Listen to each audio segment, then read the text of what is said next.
வச்சுட்டு க்ளோஸ் பண்ணிடலாம்.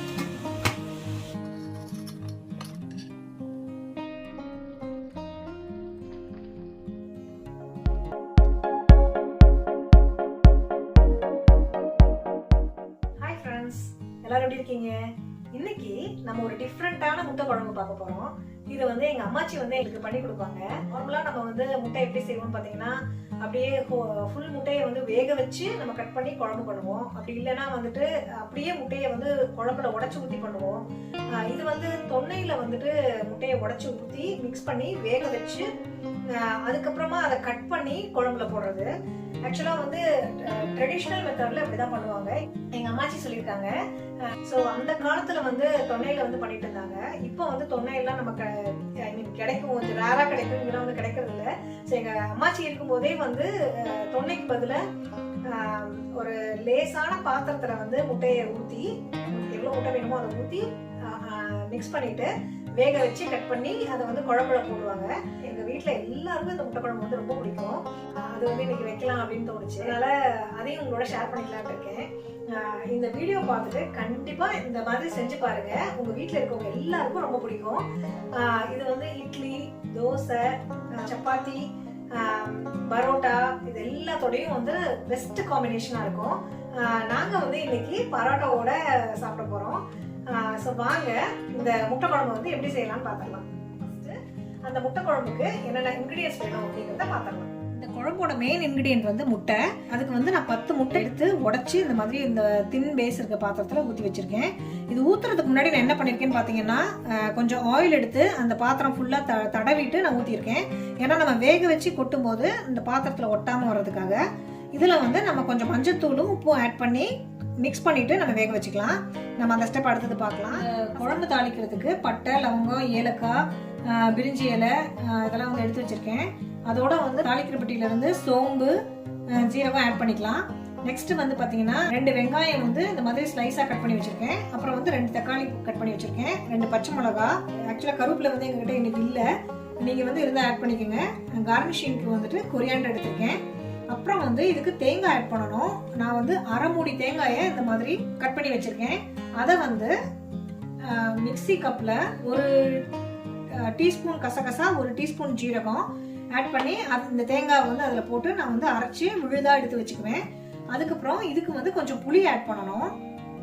நம்ம புளி பேஸ்ட் பண்ணி வச்சுருக்கோம்ல, அதுலேருந்து நம்ம 1 டீஸ்பூன் புளி ஆட் பண்ணிக்கலாம். அதுக்கப்புறம் வந்து பார்த்தீங்கன்னா 1 table spoon chilli powder, 1 table spoon Kashmiri chilli powder, 1/2 table spoon mutton masala. இது வந்து ஸ்பெஷலாக வந்து பட்டமங்கலத்துலேருந்து வந்து அரைச்சி கொடுத்துருக்காங்க இந்த மட்டன் மசாலா. அதுக்கப்புறம் வந்து பார்த்தீங்கன்னா 2 டேபிள் ஸ்பூன் மல்லித்தூள், அதுக்கப்புறம் 1 டீஸ்பூன் மஞ்சத்தூள். இதெல்லாமே வந்து நமக்கு தேவையான மசாலாஸ். அதுக்கப்புறம் ஃபைனலாக நமக்கு எவ்வளோ உப்பு அந்த குழம்புக்கு வேணுமோ அதையும் எடுத்துக்கலாம். ஸோ இதுதான் வந்து நமக்கு தேவையான இன்க்ரீடியன்ஸ். ஸோ இப்போ வாங்க குயிக்காக குழம்பு எப்படி செய்யறதுன்னு பார்த்துக்கலாம். அதுக்கு முன்னாடி முட்டையை ஃபஸ்ட்டு வேக வச்சிடலாம். பாருங்க, ஃபஸ்ட்டு முட்டையை வேக வைக்கிறதுக்கு நம்ம உடச்சி ஊற்றிருக்க அந்த முட்டையில் வந்து கொஞ்சம் வந்து மஞ்சத்தூள் ஆட் பண்ணிக்கலாம், கொஞ்சம் உப்பு ஆட் பண்ணிக்கலாம். நான் ஆல்ரெடி சொன்ன மாதிரி இந்த பாத்திரத்தில் வந்து கொஞ்சம் எண்ணெய் ஆட் பண்ணிவிட்டு முட்டையை உடச்சி ஊற்றிக்கோங்க. இப்போ வந்து நல்லா மிக்ஸ் பண்ணிவிட்டு நம்ம வந்து இதை இட்லி பாத்திரத்தில் வேக வச்சிடலாம். இந்த மாதிரி ஸ்பூன் வச்சு பண்ணுறத விட விஸ்க் இருந்தால் நீங்கள் அதுலேயும் பண்ணிக்கலாம். பாருங்கள், நம்ம மஞ்சத்தூளும் உப்பும் ஆட் பண்ணி நல்லா இந்த மாதிரி முட்டையை கலந்ததுக்கப்புறமா நம்ம ஆவியில் வேக வச்சுக்கலாம். அதுக்கு நான் இட்லி பாத்திரத்தில் தண்ணி ஊற்றி இந்த மாதிரி நல்லா சூடு பண்ணியிருக்கேன். அதில் இந்த தின்னான பேஸ் உள்ள பாத்திரத்தை நம்ம உள்ளே வைக்க போகிறோம்.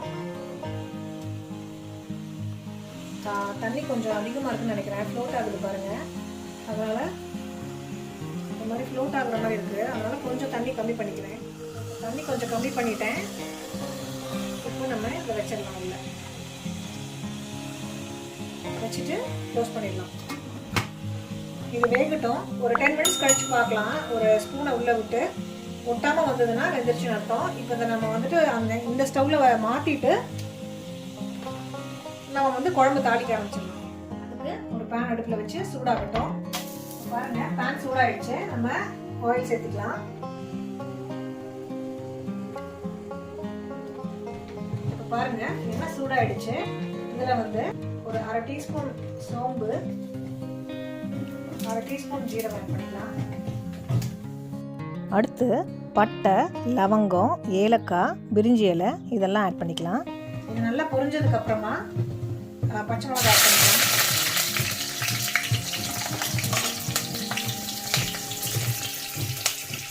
அப்புறம் வெங்காயம் ஆட் பண்ணிக்கலாம்.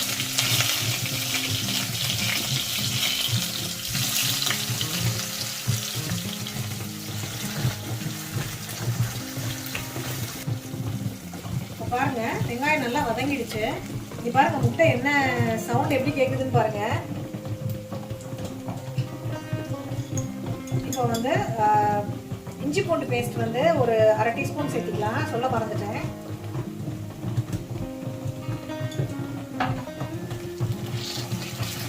இதை சேர்த்து இது நல்லா வதங்கினதுக்கு அப்புறமா தக்காளி ஆட் பண்ணிக்கலாம்.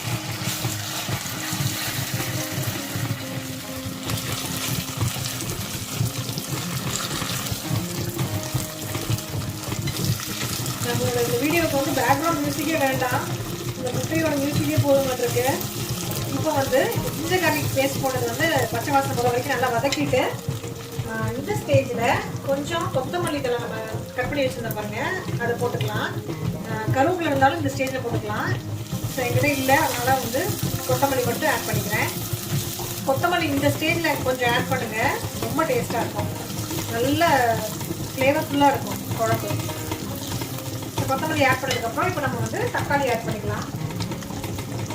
தக்காளி இந்த மாதிரி பெரிய பெரிய பீஸாக கட் பண்ணி வச்சுருக்கேன். ஸோ இந்த மாதிரி நம்ம போட்டுட்டு கொஞ்சம் உப்பு ஆட் பண்ணிட்டோம்னு வச்சுக்கோங்களேன், தக்காளி வந்து சீக்கிரமாக வதங்கிடும். அதுக்கப்புறம் அதில் இருக்க தோல் வந்து வேண்டாங்கிறவங்க அதை எடுத்துடலாம். ஸோ அதுக்காக தான் வந்து நான் இந்த மாதிரி பெருசாக வந்து கட் பண்ணியிருக்கேன். உப்பு ஆட் பண்ணிக்கலாம், தக்காளி வந்து நல்லா வதங்கும் குயிக்காக.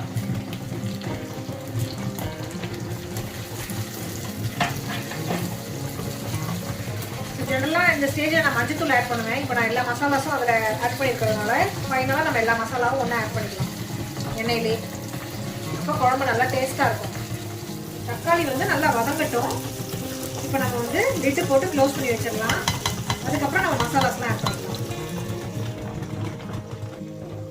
இப்போ நம்ம தக்காளி எப்படி இருக்குன்னு பார்க்கலாம். பாருங்க நல்லா வதங்கிடுச்சு தக்காளி. க்ளோஸ் பண்ணி வச்சிடணும். இப்போது 10 மினிட்ஸ் ஆயிடுச்சு. நம்ம முட்டையும் வந்து ரெடி ஆயிடுச்சு. சவுண்டு வந்து பாருங்கள் குறைஞ்சிடுச்சு. ஸோ அதுலேருந்து தெரிஞ்சுக்கலாம். ஸோ 10 மினிட்ஸ் ஆயிருக்கு. ஸோ இப்போ நான் வந்து முட்டையும் ஆஃப் பண்ணிடலாம். கொஞ்சம் ஆறுனதுக்கு அப்புறமா நம்ம வந்துட்டு ஒரு பிளேட்டில் எடுத்து போட்டு கட் பண்ணிக்கலாம். இப்போ நம்ம பேக் டு இந்த குழம்பு வரலாம். இதில் நம்ம எடுத்து வச்சிருந்த மசாலா தூளெல்லாம் இப்போ இந்த எண்ணெயிலே நல்லா ஆட் பண்ணிக்கலாம். நம்ம எடுத்து வச்சிருந்த மஞ்சள் தூள், மிளகாத்தூள், காஷ்மீரி மிளகாத்தூள், மட்டன் மசாலா, கொத்தமல்லி தூள் இது எல்லாத்தையும் வந்துட்டு ஆட் பண்ணிக்கலாம்.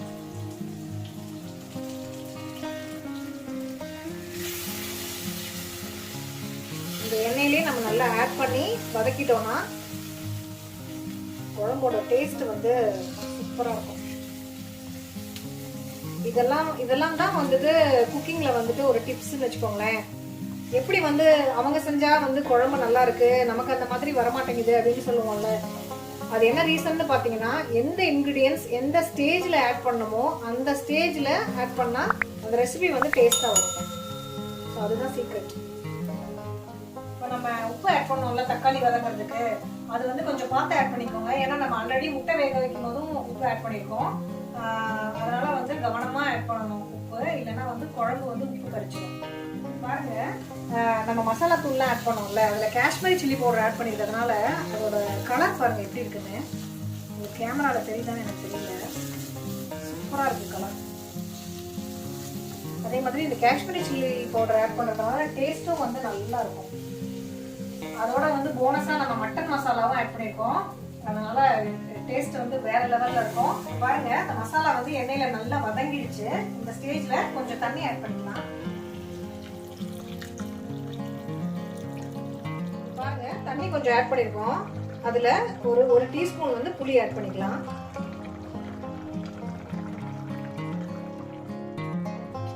ஜீரகம், கசகசா, தேங்காய் இது மூணையும் வந்துட்டு நல்லா வந்து நைஸாக அரைச்சி வச்சுருக்கேன். அந்த தேங்காய் பேஸ்ட்டையும் இதில் வந்து ஆட் பண்ணிக்கலாம்.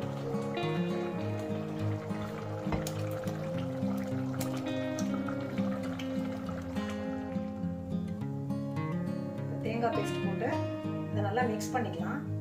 அதுக்கப்புறம் நமக்கு குழம்போட கன்சிஸ்டன்சி எந்த மாதிரி வேணுமோ அந்த மாதிரி அட்ஜஸ்ட் பண்ணிக்கலாம். நான் வந்து இன்னும் கொஞ்சம் தண்ணி ஆட் பண்ணிக்க போகிறேன். ஏன்னா நம்ம முட்டை ஆட் பண்ணோம்னா குழம்பு வந்து முட்டை உறிஞ்சிக்கும். அதனால கொஞ்சம் எக்ஸ்ட்ராவாக ஆட் பண்ணிக்கலாம். இதோட காரம் உப்பு இதெல்லாம் வந்து செக் பண்ணிவிட்டு நம்ம இதை க்ளோஸ் பண்ணி வச்சிடலாம். உப்பு கொஞ்சம் பத்தாமல் இருந்துச்சு குழம்புல தண்ணி ஊற்றுனதுனால, அதனால் நான் கொஞ்சம் ஆட் பண்ணிக்கிட்டேன். இப்போ வந்து குழம்பு கொதிக்கிட்டோம். நம்ம வந்து முட்டையை வந்து எடுத்து கட் பண்ணிடலாம். பாருங்க, நம்ம வேக வச்ச முட்டை 10 மினிட்ஸ் வேக வச்சிருக்கோம். அந்த முட்டை வந்து எப்படி வந்திருக்குன்னு பாருங்க. இதை அப்படியே நம்ம வந்து இந்த பிளேட்ல ட்ரான்ஸ்ஃபர் பண்ணி கட் பண்ணிக்கலாம். முட்டையை ட்ரான்ஸ்ஃபர் பண்றதுக்கு முன்னாடி ஃபர்ஸ்ட் ஓரத்தை எல்லாம் வந்து இந்த மாதிரி எடுத்து விட்டுக்கலாம். ஸோ அப்போ நமக்கு ஈஸியா வந்துட்டு வந்துடும்.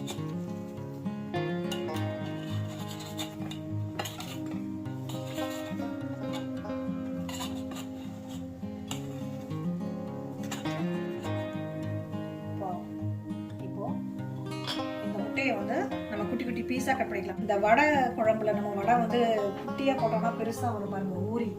அதே மாதிரி தான் இந்த முட்டையை வந்து குட்டி குட்டியா கட் பண்ணி நம்ம குழம்புல போட்டோம்னா நல்லா ஊறி பெருசா வரும். அதனால சின்ன சின்னதா கட் பண்ணிக்கலாம்.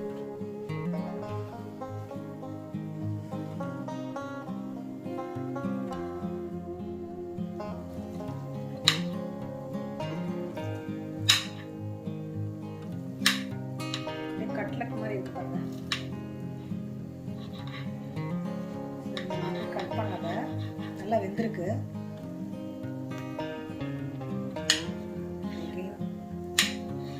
கட் பண்ணிட்டு நல்லா ஸ்கொயர்ஸ் வர உங்களுக்கு என்ன மாதிரி ஷேப் இருந்தாலும் நீங்க கட் பண்ணிக்கலாம்.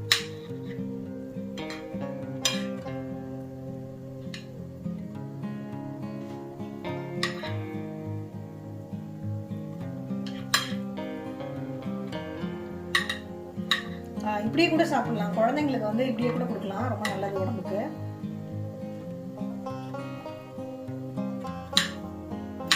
ஆக்சுவலா எனக்கு ஞாபகம் இருக்கு, எங்க பாட்டி இந்த மாதிரி கட் பண்ணிட்டு இருக்கும்போது நான் எடுத்து சாப்பிடுவேன்.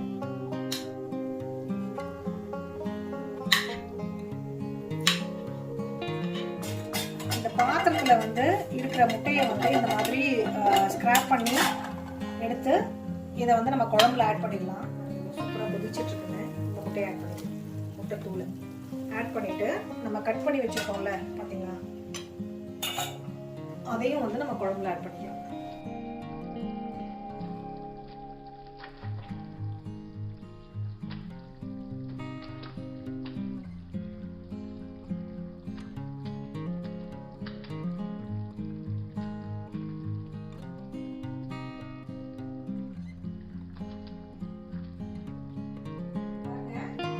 முட்டை ஆட் பண்ணியாச்சு.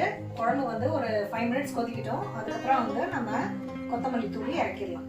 ஸோ அது வரைக்கும் நம்ம க்ளோஸ் பண்ணி வைக்கலாம். பாருங்க, நம்ம க்ளோஸ் பண்ணி வச்சிருக்கோம்ல, அந்த முட்டை வந்து நான் பெருசாகும்னு சொன்னேன்ல, அப்படியே பெருசாகி அப்படியே எழும்பி வந்திருக்கு பாருங்க. இந்த மாதிரி தாங்க எழும்பி வரும். ஸோ அதனால சைஸ் நீங்கள் கட் பண்ணும்போது சின்னதாக கட் பண்ணிக்கோங்க. இப்போ அவ்வளோதான், குழம்பு ரெடி ஆயிடுச்சு. நம்ம வந்துட்டு இறக்கி வச்சிடலாம். நெக்ஸ்ட் வந்து பரோட்டா போட்டுக்கலாம். இப்போ லாஸ்ட்டாக வந்து கொத்தமல்லி ஆட் பண்ணிடலாம்.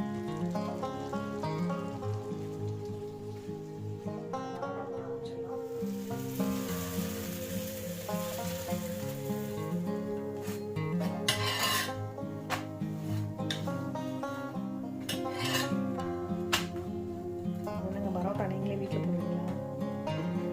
பரோட்டா ரெடிமேட் பரோட்டா. இந்த பிராண்ட் வந்து நல்லா இருக்கும். அதனால இந்த பரோட்டா ரொம்ப. என்ன பிராண்டு? ஷானா. ஓகே. இது எங்க கிடைக்கும்? இது வந்து ஆஸ்டாலர். ஆஸ்டாலர் ஃபேமிலி பேக். Family back.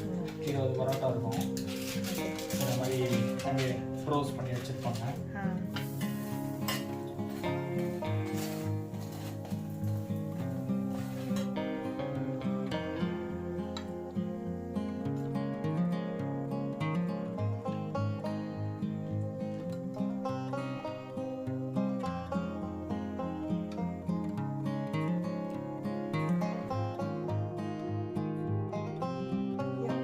குழம்பு சூப்பரா ரெடி ஆயிடுச்சு.